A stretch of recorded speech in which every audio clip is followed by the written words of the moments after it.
So guys, in today's video we're going to be talking about Palworld, the brand new creature collecting survival game that recently came out and has just been exploding in popularity with every streamer, content creator playing it. I've been playing it myself and it is a whole lot of fun, so in today's video we're going to be talking about it and giving you guys my first impressions / review of the game so that you guys can be informed on whether or not you wish to get it for yourself. Just going to say, if you're a fan of Pokemon or surviving games in general, this is going to be a great game to hop into and just enjoy. So yeah, we're going to jump into all the details in this one. If you're going to enjoy, as always, remember to leave a like and subscribe. But let's just jump straight into it.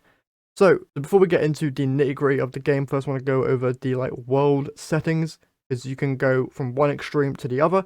If you want a super hardcore crafting survival game, you can turn up all the settings to the maximum difficulty and have at it.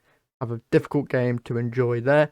Or if you want a chilled out, relaxed, mainly focusing on creature collecting and just enjoying the game, you can also do that, which I find is great. I've gone for a mix of the two settings and I've been having a blast with it. Me personally, I'm not too fond of survival games, but this one has grabbed my attention and is a whole lot of fun.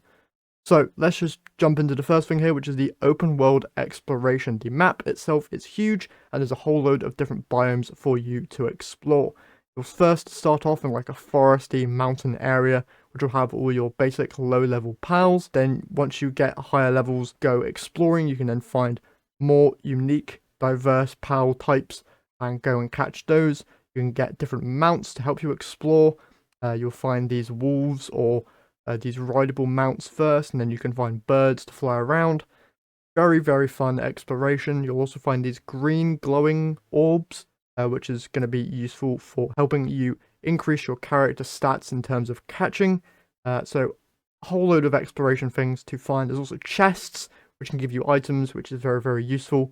And there's also traders and vendors that you can find in the game who can sell you or buy pals from you. So a whole load of exploration things to be doing, which is great. The world itself does not feel empty at all. Around every corner and every cave there's a pal, a new pal, a pal you've already got.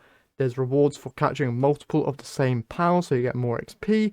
This XP then goes towards your character level to upgrade your technology trees, which then goes into the base building portion of the game. So you're going to have your technology tree, which is this skill tree of all the different things that you're able to craft, ranging from low level armor and crafting tools like a pickaxe, an axe, a bat, a bow and arrow. Going further down though, you can get different saddles for mounts, weapons like guns, rocket launchers. You can turn pals themselves into rocket launchers or grenade launchers. There's a chicken that shoots explosive eggs. There's a fox that you can use as a flamethrower. It's nuts. Alongside those skill trees, you'll also find different crafting components like pal sphere, workbench, different working tables, different automation devices like a logging site or a mining outcrop, so that then the pals in your base can go and do that automatically for you whilst you go out and explore. And then when you come back, you'll have all these materials to help you build out your base even more, which is just an addictive cycle of gameplay loop, which is so much fun to interact with itself. All the different pals have different skills that can help with building out your base. You can have some that are really good at logging. I have this deer, which just goes crazy at the logging site, so I come back after exploring, and I've got 500 wood just chilling there. Got a sheep that sheds its wool everywhere, so I've always got cloth to make all these different things that I needed. And they also just feed themselves with the farms that I've got growing as well. So all automated, nothing to worry about there. I can just go out and explore and enjoy the parts of the game that I want to enjoy. Also, whilst you're exploring, you might see world bosses or these caves that turn out to be hugely explorable instanced dungeons. Within these caves, you can find different pals and also different human enemies you can then fight, steal bullets from or items from. They'll also sometimes have their own pals, and I believe you can steal their pals. That might be a bug though, due to it being early access. But dungeons, really fun to explore. You can find unique pals in those caves. The world bosses are sick because you'll just see a giant pal that's really high level, and then you can capture those and bring them back to your base, and it's just huge as it chops down a tree for you, which is just hilarious. Alongside that though, there are also these towers that you'll see out in the map.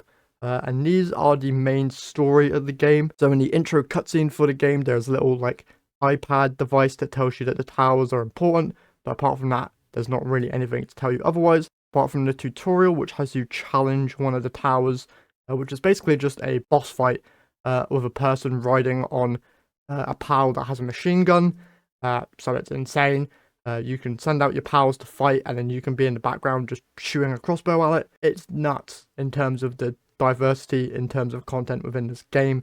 If you want to focus on the crafting, survival aspects of it, you can do that. If you want to focus on the story and fighting dudes, you can do that. Whole load of different vibes you get from this game, so everyone has their own different end game, so to speak, with this game. It's a whole lot of fun. Should definitely be picking it up if you're a fan of Pokemon or just survival games in general. And yeah, I'm going to be jumping back into it today. Very much a fan of this game. I've heard that there's some AI debacle going on with the CEO of the company, but there hasn't been anything to prove that AI was used in the creation of this game.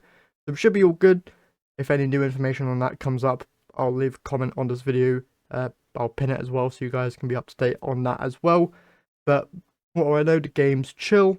No AI elements in it. Very fun game, and you should be playing it if you want to. It's also quite cheap now. They think it's on sale until the 25th. They've got until then to get it at a cheaper price as well. It's also on Game Pass, so if you're on Xbox and have Game Pass, you can play it free, which is sick. And yeah, that's it for my review of Palworld and all the elements that has inside of it. If you've enjoyed, found it helpful, leave a like, subscribe. That's it from me. I'll catch you guys in the next one.